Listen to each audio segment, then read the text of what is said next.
Chapter 5. Fire. It was March. One night I was in bed, but I was not asleep. The house was quiet.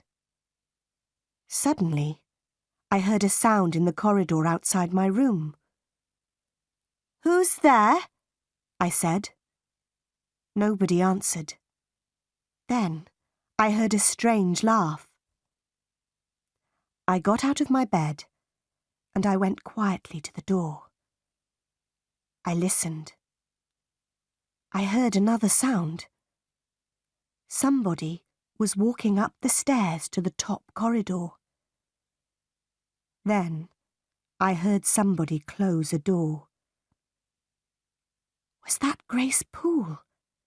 I said to myself. Yes, it was Grace. Why was she laughing? And why is she walking in the house at night? Is she mad?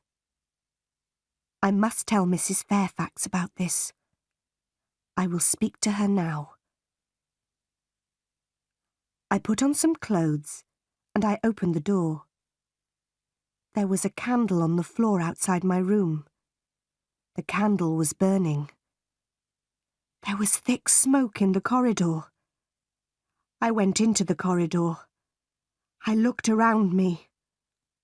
The door of Mr. Rochester's bedroom was open, and the smoke was coming from Mr. Rochester's room. I ran into the room. "Wake up, sir!" "What happened, Jane?" "There was a fire, sir. Grace Poole tried to kill you." "Stay here, Jane. Open the window. I'll go upstairs." I sat in a chair by the window. Time passed. At last, Mr. Rochester returned. "Please don't worry, Jane," he said. "Grace Poole is a strange woman, but she won't hurt anybody tonight." I stood up. "Good night, sir," I said. Mr. Rochester held my hand. He looked at me, and he smiled. "Thank you, my dear friend," he said. "You saved my life tonight, Jane." "Good night, sir," I said again. I went back to my bed. I was very tired, but at first I could not sleep. Suddenly, I understood something. I loved Mr. Rochester. He had smiled at me. He had held my hand. Did he love me? I did not know.